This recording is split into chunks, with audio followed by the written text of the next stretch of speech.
All right, here we go. We're rolling. All right, so welcome to Fearless Immunity Week 4. And as you know, our purpose is to help make the planet a better place for people in healthcare learning about the truth about where health and healing comes from. And this is a really important time that we're living in, the 2020 year that we're in, that it's really super important to learn truth behind health. And sometimes truth can be seemingly staring you in the face when it is not truth. So we really, hope that we can encourage you guys that even though what's happening in our country right now, God did not mess up and make you accidentally incapable of healing, right? And so we're all about helping you learn about how your body heals. Remember last week we talked about cancer and the connection of the immune system in that, and recognizing that cancer is not something that you're a victim of, but something that actually happens, that your body does it because it's trying to respond to an environment that's not exactly perfect. And the good news is you have control to change that. And the real answer to cancer is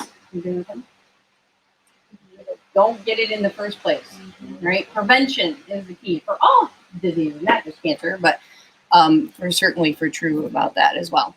Okay, so today we're going to dive a little bit deeper into the nervous system and talk about that. And while I first addressed this topic and thinking, how am I going to make this something that you guys not only, you're warrior patients because you're here and you're committed and dedicated to learning more and understanding how the body works. And trust me when I tell you, there's so much more to learn. And I wanted to take you to, a next level deeper, because at Doctor Report, we spend a lot of time talking about what the nervous system's involvement is in and how your body functions and heals and how that communicates.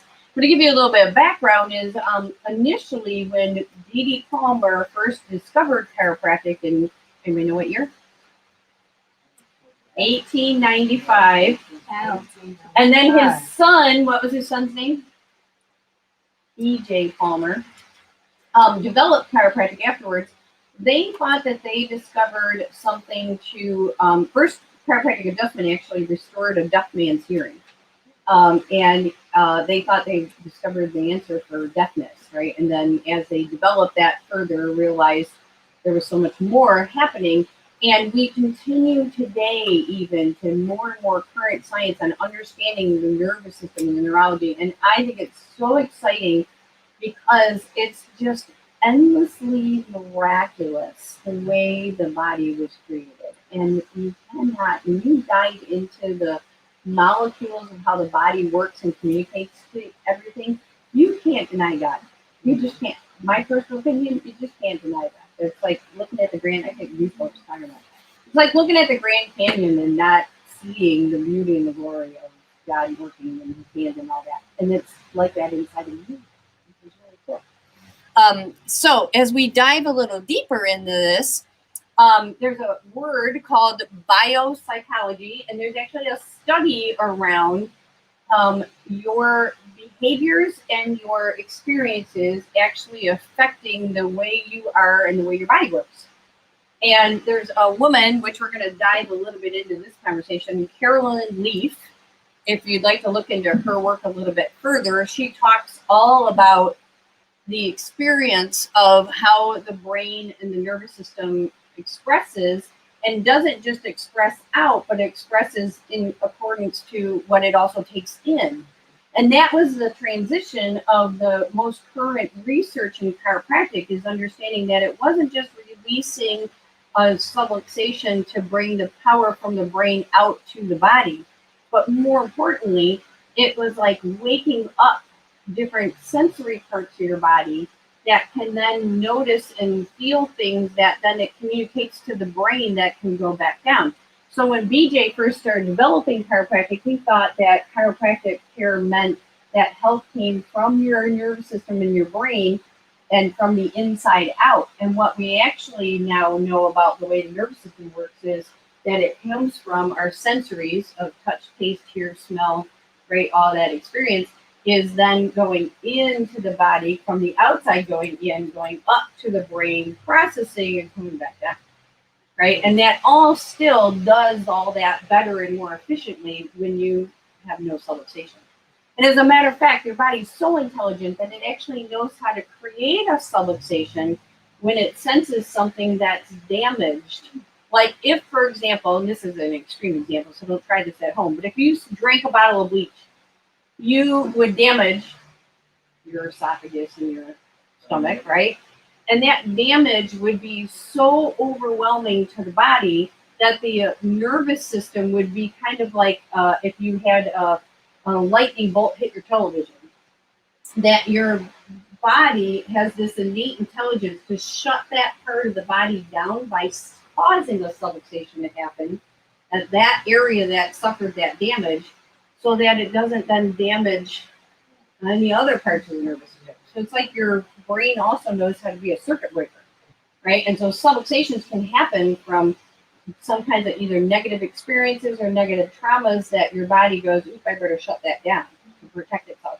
So it's interesting. They call that a somatogenic subluxation, means coming from the body. So this is how incredibly, amazingly intelligent the body is. And I think it's really fun to just kind of learn a little bit more about that. What's also fun about it is that just in the same way that God made each and every one of us a nose, but each and every one of us a different nose, and each and every one of us ears, but we all have different ears and different fingerprints and different eyeballs, and right? We all have those things, but they're all completely different. And if you lined up a million of us, you wouldn't see two just alike. The brain is actually that intricately different for each and every one of us too. Right? So the way the brain is designed, and Carolyn Leaf studied and discovered that there's different pillars in the brain that have these neurons that are developed in certain ways in certain people and differently in different people. So you guys know, for example, somebody who's mathematically inclined is going to have a different looking brain than somebody who's, a wordy person, like they can spell and read and do all kinds of stuff like that. Or somebody else who can look at something and draw art in 3D without having to, right? And others of us who are very mathematically inclined can draw something and, for their life dependent on it, right? All that stuff, our abilities and our gifts that are in us, we're actually born with different levels of neurons and different, what they call trees of neurons that actually develop or are developed in the brain that make you unique, and the way that you hear or express things in your life unique from everybody else. And this is how God's gifts are. So we know, and some of you probably even worked a little bit in God's gifts and know that in God's gifts, I know I have a gift of encouragement, right? And there's some part of my brain that actually shows and proves that, yep, there's that part of the brain that does that. And so much so that when we process some of the same information, like the 3 or 4 of us might watch the same TV program, and you get something out of it that's completely different. What I get out of it that's completely different, right? And everybody gets different stuff. And that has to do with these pillars. And here's the pillars labeled here. And she kind of color coordinates them on this picture. But there's intrapersonal, how we are with other people, interpersonal, how we look at ourselves, linguistic, which is language and words, logical and mathematical thinking, right? I don't have to explain that one. Kinesthetic, which has to do with body movements and how your body moves, and musical, and then visual special, right? And those different pillars have different recipes, if you will, that somebody might have more neurons here than they have over here, and this and that, and that's what makes Karen Karen. And that's what makes me, right? And each and every one of us different because of those things.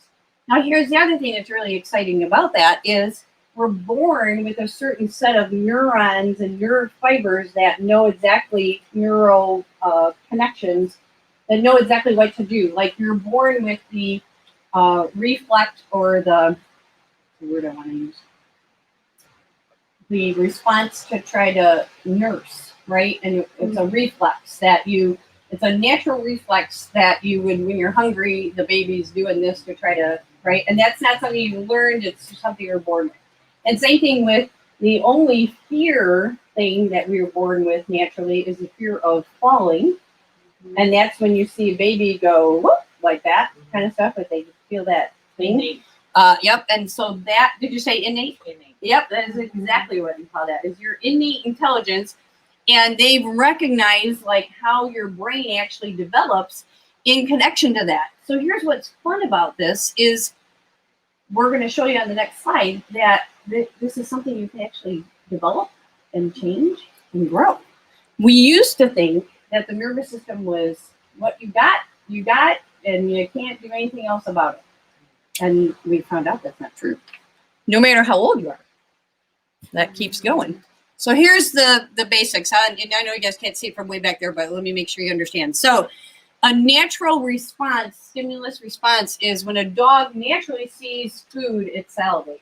They didn't have to learn that. It's just what it naturally does because it's part of digestion, right? So that's innate doing that.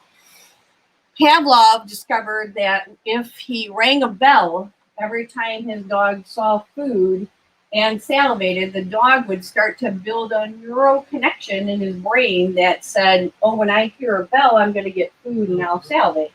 So the bone and the salivation is inborn, innate intelligence. The bell, he learned, right? And then pretty soon, those neural connections start happening to the point where now he doesn't even need food.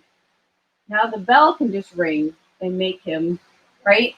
So the mechanism behind that, or the science behind that, is that our neurons are like trees that actually have branches that then interconnect other things that we experience and do with them, so much so that you can build positive and happy neurons and expressions, and you can also build negative ones.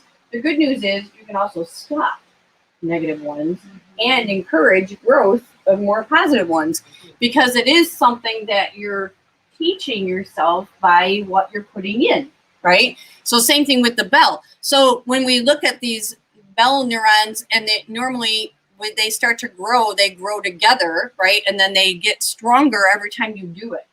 So there's also something to be said in repeating that, like in practicing and exercising some activity that you're already doing, which is also what ends up happening when we don't, right? Like you may learn a piece of music and you do it often enough, and pretty soon you can play that piece of music without looking at music, and then you don't look at it for 5 years or touch a piano for 5 years, and you know what the heck you're doing anymore, right?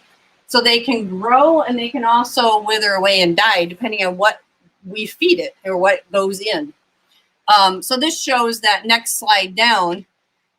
Then I connected for you guys like the interconnections of how the whole nervous system responds to that, because remember, our experiences are all through touch, taste, smell, feel, all our senses, and all those senses have to travel through your nervous system, and blocking the growth of those interconnections is like a subluxation.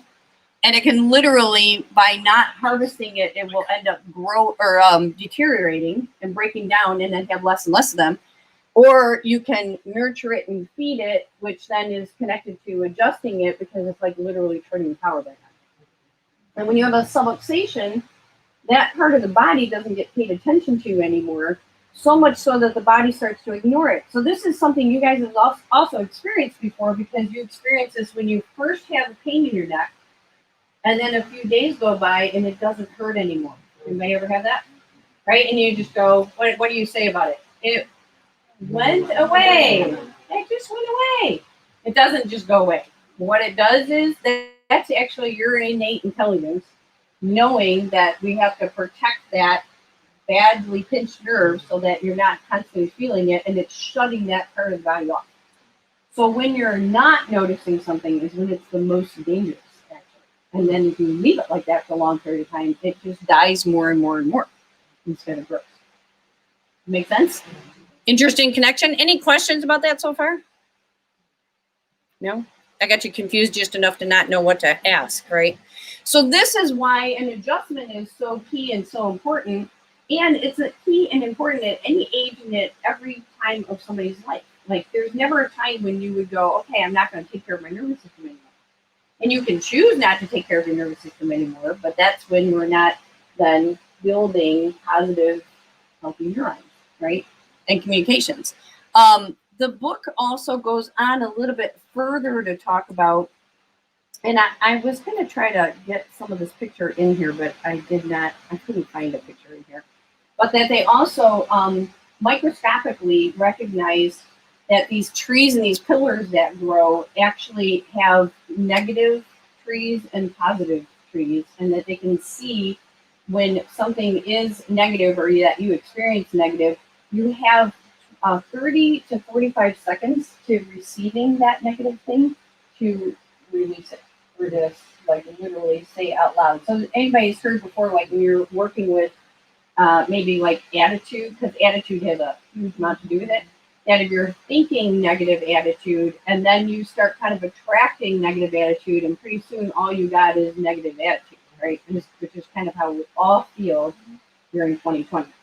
And what we do have power and control to do is to start actually rejecting that negative energy and be only looking for something that's positive in our brain and then nurturing that positive stuff. And as we grow that, not only you have the 30 to 40 seconds to release something that's negative and it won't affect you, but if you build something negative, you can actually tear it down by building something positive.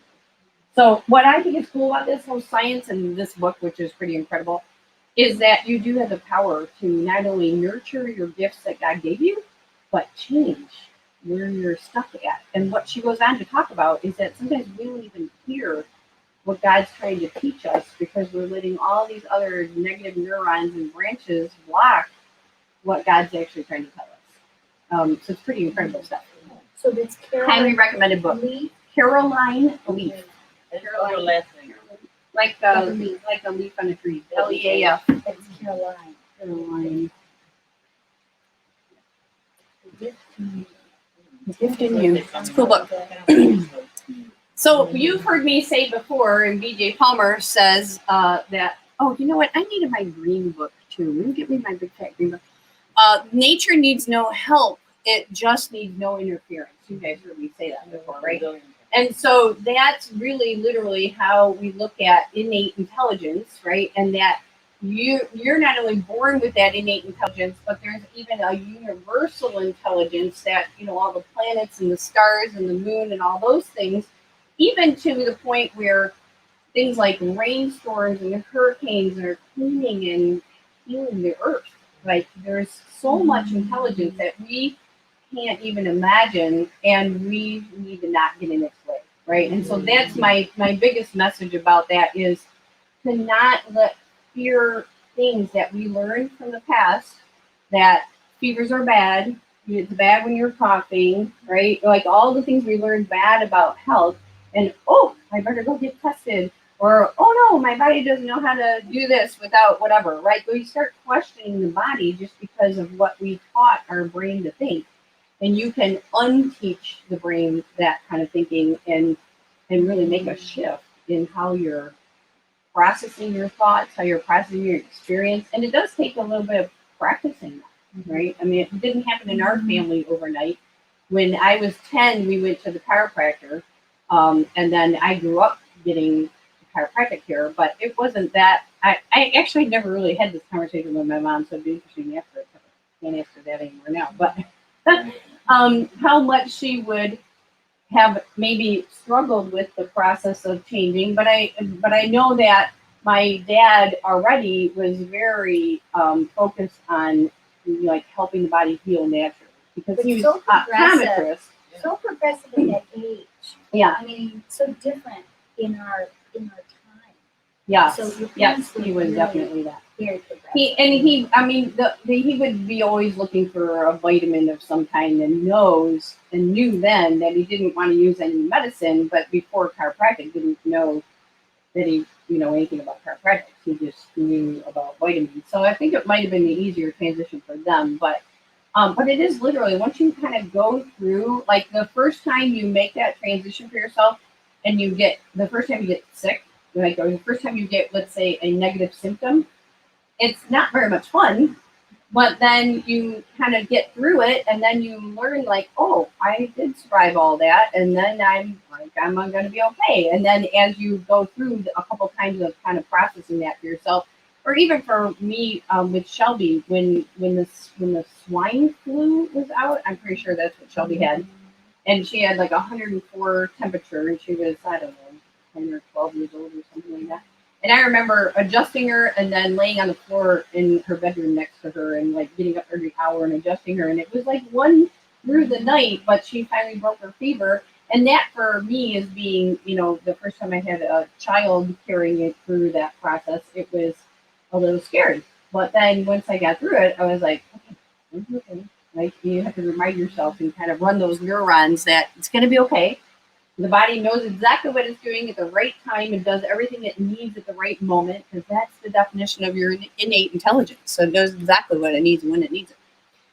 So the spinal cord controls everything, and that neurosensory is important for your body to go, oh, I have a liver. Yep, okay, my liver's working. Oh, I have kidneys. Oh, that's working, right? So we got to be able to sense what our body is doing and our systems and how we're responding to things, and then be able to reply to that. And that's through nervous system without any interference.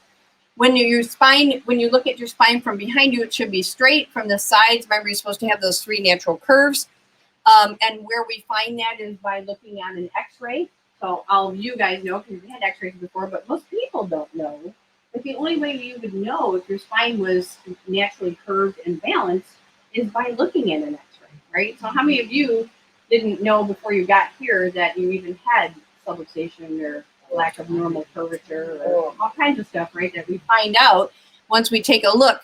So the importance of understanding this one is the only way to know if you have that is to look. And a lot of people don't do that. Like people don't even experience that until they're already in trouble. Your nervous system is broken up of sympathetic and parasympathetic. The parasympathetic, I don't even mess these up. Your sympathetic is your autonomic stuff. Your parasympathetic is your fight or flight. I do have it right. And so your nervous system is either doing one or the other. It's either resting and digesting, or it's in fight or flight mode. And both of them are necessary for survival. But we end up tending to spend too much time in fight or flight because of the spinal stress. And you take a stress situation, which then causes you to tense up in your muscles and in your body, and those tense muscles hold your spine in the wrong place. And they've literally studied the curvature of your spine when it goes into tension, any part of your spine, and whether it's supposed to be curved and it straightens out, or if it's supposed to be straight and it curves. Whenever there's that tension on the spinal cord, the brain and neurons send a chemical reaction into the brain that tells the brain fight or flight mode. It puts it in fight or flight mode. Then your body releases cortisol, which you guys have heard that is a hormone that actually is your survival, because you can't survive in fight or flight mode all the time. So cortisol is protecting you from that fight or flight mode being in there all the time. But cortisol, while it saves your life in that moment, also makes you gain weight around your midsection, right? It makes you not digest food very well. It makes you do all kinds of things. The fight or flight mode makes your body react like there's a tiger in the room. So while you have tension on your spinal cord, your body thinks there's a tiger in this room. And what does it go through? Your heart rate goes up, right? You go into fight or flight mode instead of rest and digest. So now you're not digesting, you're not resting, so it affects your sleep, it affects your digestion, it affects your heart rate, right? Which then makes your blood pressure go up. Right? And all these things then stay there chronically, right? And sugar is one of the things that feeds that.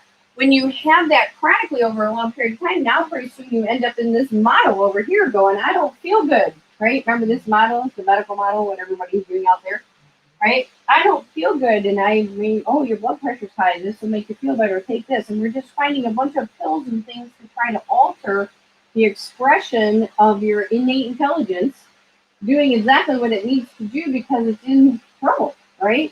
And instead, we need to look inside and find out what's causing the body to be in fight or flight mode. How can we get it into rest and digest and let the body naturally heal on its own? So that is why it's so important to have your power turned on, your spinal cord functioning properly, and quite frankly, doing your exercises every day. your spinal exercises is kind of like your flossing and brushing of your teeth, the thing you can do at home to actually maintain the health of your spine and your nervous system. So how do you get subluxated in the first place? Anybody? You know how that happens? There's a lot of ways. A million, Injury, for sure. there's- It's a little bit of a trick question. Yeah. You did something the wrong way. Right. Yep. So I just gave you the But you also somatogenic said stressor, Exactly, right? where it could be something That's that's internal actually happening. internal. but Yep, we can Absolutely. That's cause- somatogenic cause. And then there is the physical cause, Oh, and then the emotional stress cause, right? So it can be chemical, physical, or emotional stressors. And all those three stressors are things that can then cause your body to have subluxation. And who do you know that would not run into one of those three things pretty much on a regular basis, right? And it doesn't matter how old or young you are. My youngest patient was within hours of being born, and my oldest patient was 102. He was the cutest thing. He actually got adjusted by some of the really old time chiropractors that even developed some of the techniques that I use today because he was so old. He was around, he was actually in Davenport, Iowa when chiropractic was discovered and the first chiropractic school was happening. So wow. this guy was 102 years old, and then chiropractic right now currently is only 127 years old, and I saw him 20 years ago. So I mean, this guy was a kid when chiropractic was discovered. He used to come in the office and he'd pick up his walker like this and walk around with his walker. Like what about it? Yes, Muscles, like like building my muscles in my pretty healthy. I'm just gonna walk around with my walker. So you can get subluxated at any age and at any time. Gravity is a constant, unfortunately, right? And then how we take care of our spine, it's really kind of, when you think about it, sort of silly to think that it's not something we were taught to take care of our whole life. And that's why it's not only really important for you guys, but this is something that's really important for young generations. Like we need to be teaching young children early on that this is how you want to take care of your spine so they can avoid some of the health problems. And unfortunately, our children today are in really big threat of sickness and chronic illness and things like that because we're just bombarding them with so many toxins, and they're just not being well taken care of in the way, the model, if you will, of what kids are going through today without parents knowing. And really, parents want to do something better for their kids, but they just don't know how to do that, right? And so that's really important to teach them. We're going to move into nutrition. And I like this slide because it's kind of the stuff we already know, but then in connection to the brain, right? So the brain health is actually threatened by saturated and damaged fats, like we talked about before, trans fats and damaged fats.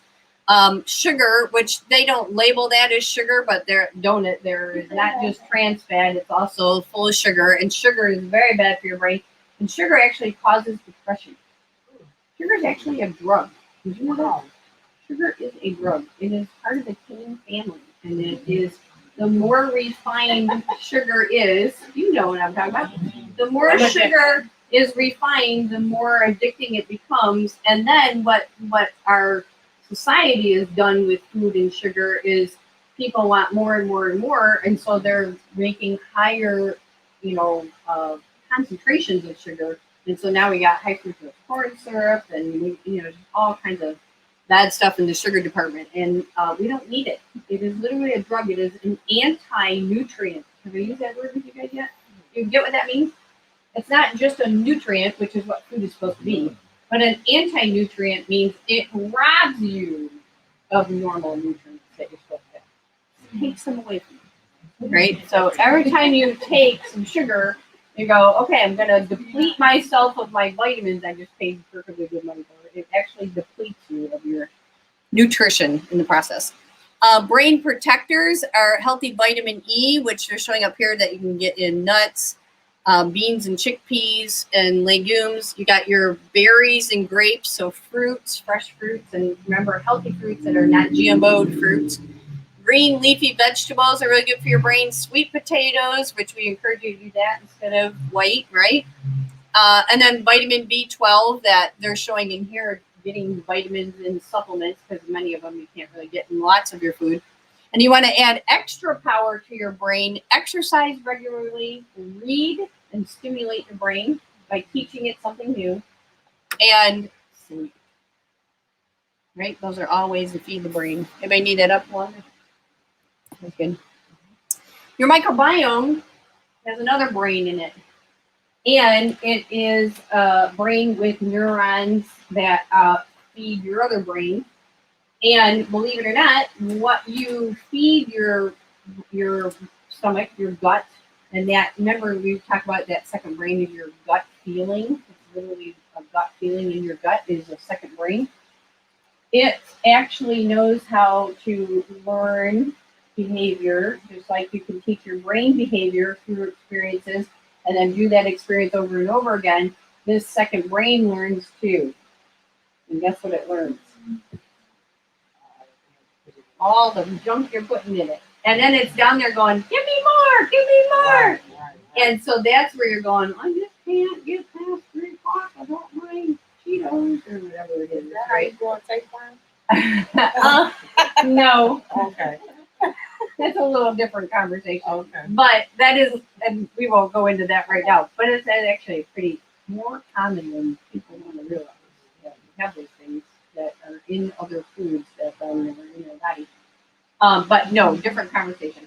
So your microbiome is actually the bacteria that we're feeding, and we want to put healthy bacteria in there. And there's foods, just like that last brain chart that I just showed you, some foods actually decrease your microbiome in your gut, and other foods increase your microbiome in your gut. And it's pretty much the same stuff that we just talked about feeding your brain healthy. So it's not just important that you take your probiotics, it's important that you don't ruin your microbiome with the wrong food and then teach it the wrong habit. Here's the good news. You taught it the wrong habits up to this point, you can teach it new habits. And the way you teach it new habits is you start putting different things in it. You also start to think with this brain when it starts to tell you that it thinks it's hungry or it wants something. And then in your brain, you go, do I really want that? Or can I learn a different pattern, right? And then sometimes you can start teaching yourself a pattern and go, oh, I really don't want that. Or I like sometimes for myself to play a little trick called I already eat that. You ever done that? I already eat that. It really actually does work because it is no different. And what's nice about it is that afterwards you don't feel bad because you didn't actually eat that thing. But sometimes, I mean, if you got a bag of carb corn in front of you, you ate that whole bag of carb corn, and now the bag of carb corn is gone, and here you still are with your thoughts. Now your thoughts about it are like, ooh, God, I feel like crap. Why'd I do that to myself? Right. No? You don't think so? What? Well, I'm gonna tell you, I have a sugar addiction. Yeah. I had one. And so I found some information that said you need too much sugar because you lack protein. Start eating protein. Yep. So about a week later, things I would really eat. I looked at them. I said, you know what? I want to. Well, what I find really interesting, Sly, you just got done describing exactly what I was talking about. And then you said that doesn't really work. But you just described it exactly what I was just talking Well, about. the thing is, I really want to. Yeah. Yeah, you really do want to. But then if you remind yourself why you don't want to, I really wanted to. then you can make a new habit, which is what you did. I didn't put myself around to eating cookies. Yeah. When I Right. went to the store That's what to I'm see- saying. Avoid it even in the first place. Like, don't do it and then go, well, I didn't have that. Right? And I didn't. And then you go, oh, here it is 10 minutes later. Right now I'd be done with that, but now I'm not done with that. I didn't eat that. Right? And then you just feel good that you didn't do that instead. So it's just a matter of starting to engage this brain in that brain and recognizing that they're different. It is exactly called that. It's exactly right. All right, and then the other thing we do for healthy nerves and brain function is reducing toxins, minimizing toxins. Have we had conversations about personal products before? Yeah, I sort of touched on it, but I didn't think we got super detailed. So, your ladies' personal cosmetics, the stuff you're putting on your lips, the stuff you're putting on your skin, you're absorbing all that stuff. So you want to make sure you're putting stuff on that is, if you're using that, not toxic, right? And it doesn't necessarily mean it's not toxic just because it's a nice product and some nice company made it. And I had that experience myself. And it even comes down to like, this great healthy ice cream that you pay, $50 for a stupid little bottle this big has things like oxybenzene and some of the cancer causing, agents in it. Anything that's got a sunblock or sunscreen in it, you should quit using that. Those are all carcinogens. And then your lipstick will typically have some toxic things in it that you should. So there's a couple of resources that I would give you to look into changing those things over.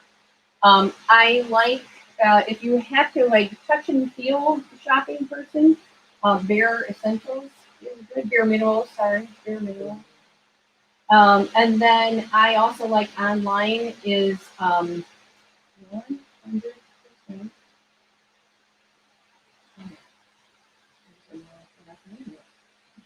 Clean, pure, 100% pure.com.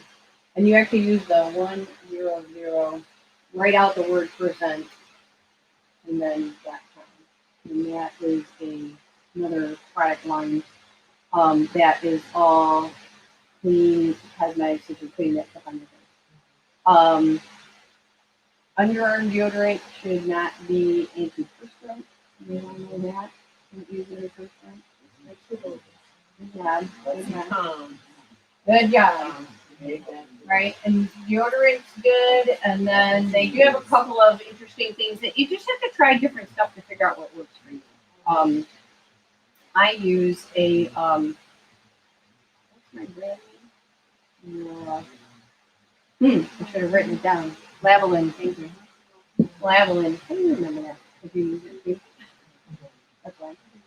And Lavalin is a combination of some really thick, kind of cool oils that are, you put it on and it lasts like a week that you don't have any odor. It's no sweat, which is what you're supposed to do.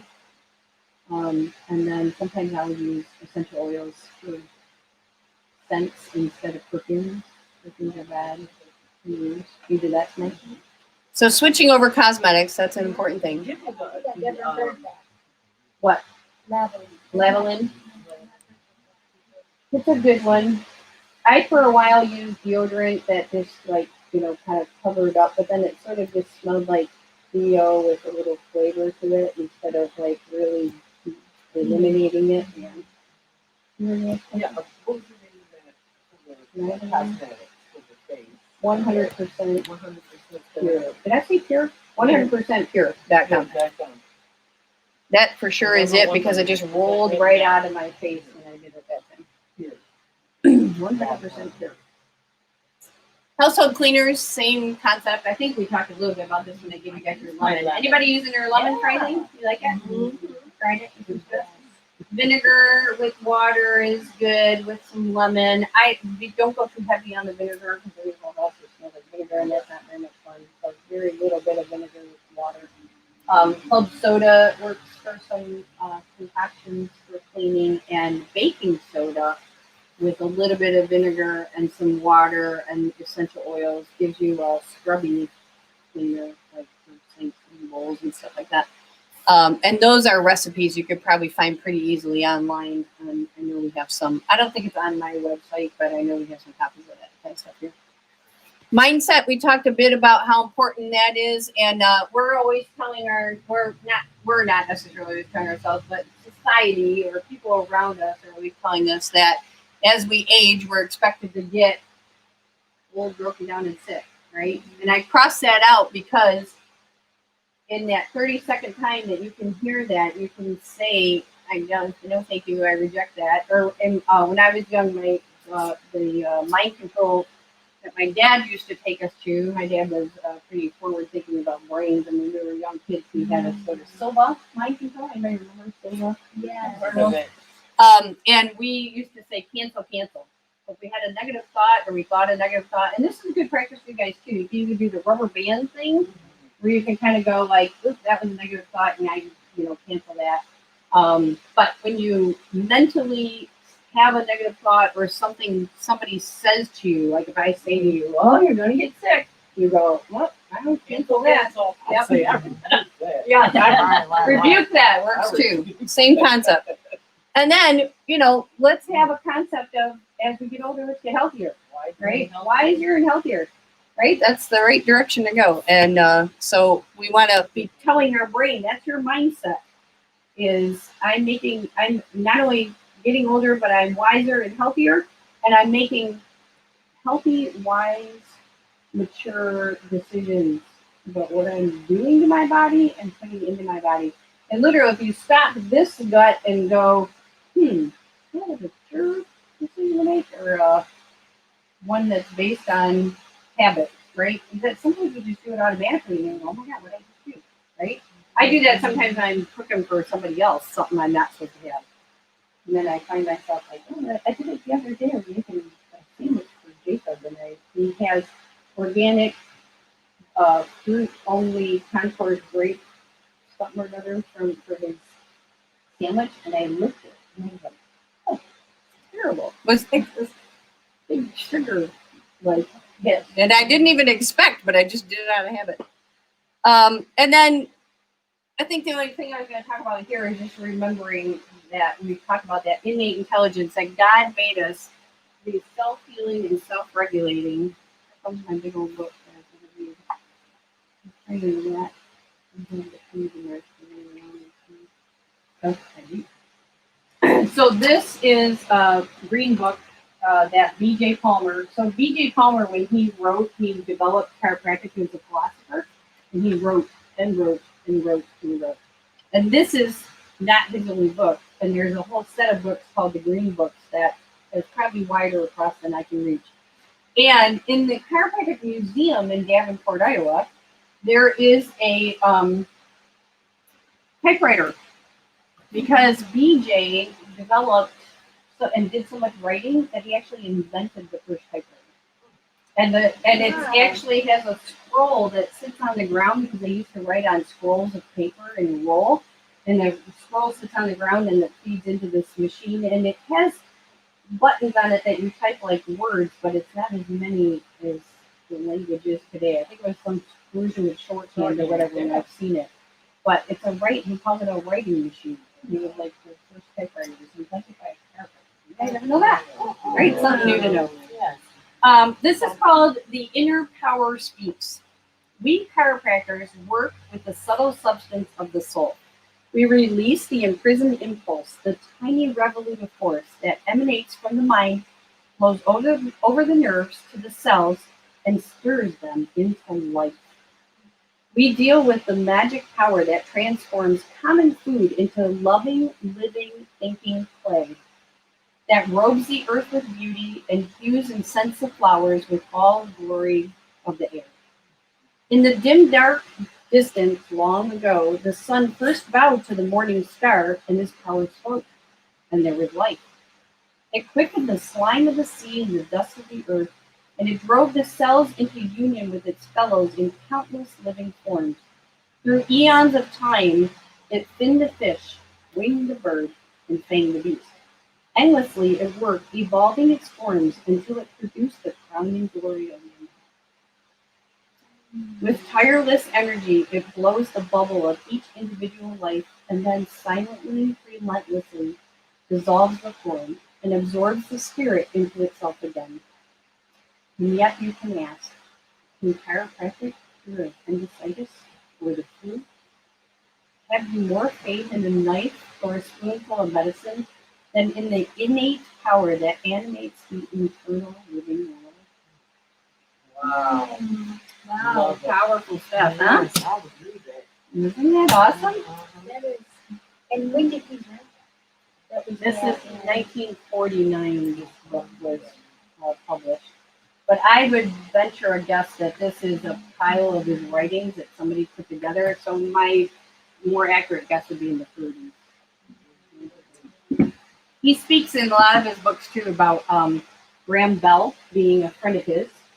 And he also talks about the Rockefellers and Wow. the Rockefellers having chemical warfare that they turned into the pharmaceutical industry. And he talked about that happening all in really, really, Wow. which is pretty interesting. But they couldn't use it anymore for chemical warfare, and then they were like, "Well, we're going to use all this chemical. We're not using it for war." When they developed the pharmaceutical industry. Pretty crazy, huh? So there's some pretty interesting history back there. Right. For sure. Oxygen and exercise. The biggest thing I can tell you about that is, keep moving. I'm this week, because we're talking about the nervous system, I want to encourage you to do some of your movement and your thought process around what am I doing for the health and benefit of my spine and my nervous system. So standing when you can instead of sitting. And the latest research about sitting is that they're talking about sitting being the new smoking. Sitting is really bad for us. We need to get up and move around more. Lots of people now using stand, computers and stuff like that. But even standing in one place is not really great. So you want to make sure you're moving around. Your wobble chair is also very helpful for that kind of situation. And if you're sitting also all day at work, you can use your wobble chair at work. So it's not a bad idea if you're using it both at home for your warm-up exercises and you need one at work to have an individual one for that. The wobble, of course, is something that wakes up your whole entire spine. And we typically start teaching you how to do this with just getting the movement down of the chair itself. But what we really want you to do is engage the whole entire spine when you're doing that. So start upgrading your wobbles to including, from top to bottom, the whole entire spine, movement everywhere. The movement of the spine actually stimulates healing and circulation. It also pumps out inflammation. So if you wake up all stiff and achy and sore, the wobble chair and moving around like that helps pump inflammation out. So it's a lot of really great benefits. It's also something you can use for exercise. Which I don't necessarily recommend standing only on the wobble, but you can do things like lunges with one foot on the wobble, or anything you do with balancing on it. You can sit on it to do some crunches and things like that. So anytime you do something where you're on the wobble and it causes your brain to have to balance and respond, you're stimulating neurons every time you do that. Question? Yeah, I like the wobble. I like this. Yeah. Yep. But I like the triangle. Yeah, That lots of is people the do. best It is one. way more intense and way more comfortable. The Right. reason why we use the cushion that we do use is because that cushion is about $150. It's ridiculous. Very expensive. It's a nice one. And we do sometimes rotate ones out because we have we don't want to have one sitting out there that gets used to death that have like that one right there with the little holes in the butt cheek mark. So sometimes you rotate ones out and then you can, maybe get one of our used ones like that. But the brand new ones are cheap date, which is why when you start to learn how the movement of the wobble, and yes, I agree with you that that's so much more intense, you can almost do it on anything. Like you could sit on the corner edge of your bed that has a little bit of give to it and wobble, right? And so it's kind of good to get used to that movement because then you really can even stand it. Wobble your spine. And then all of this kinetic energy, the movement of your body is really good for your joint health. So that's not only important for your spine itself, but all joints in your body. So that's where exercise is that connection of doing your workouts that then keep things moving. So if you're, squatting and stretching and using joints to their capacity, and the more you do that, the healthier your joints are going to stay. And we used to think the opposite of that in healthcare. We thought when you have an injury that you should just hold it still and let it heal. And it completely the opposite of that is true. When you have an injury, as long as it's not a break, you should be moving it to get it to heal, and it will stimulate healing better and faster. And one of the things that we use for joints, if you are a joint health person, is the joint health product. I started using this myself because I do have a couple of joints that give me trouble when I'm bending over everybody adjusting. And I've started recently using this, but the ingredients in it include the Boswellia, which is an herb that the kings brought to Jesus. Yep, and it's a natural pain reliever. And so that in combination with turmeric. And then this one has some things to benefit the joint health itself, like chicken something or another. I can't remember the ingredient out of it. Something about the cartilage, yeah, and that builds the cartilage back up. So it's good stuff. And I have had people taking this already ahead of me, started before me. I only started about 4 days ago, who have been already reporting back that they really like it and it's been helping. So that's a good thing to know. And then we also, this is another BJ Palmer quote, which says that medicine is about disease and what makes people die. Chiropractic is about life and what makes people live, right? And just really focusing on these are things that we can do and change, that we are changing our neurons and our brain thoughts to focus on living and not the opposite of that. Next week coming up, we are doing the next level nutrition and detoxification. So it's going to be a little bit more, again, focused on nutrition and how our body uses nutrition to cleanse and detox.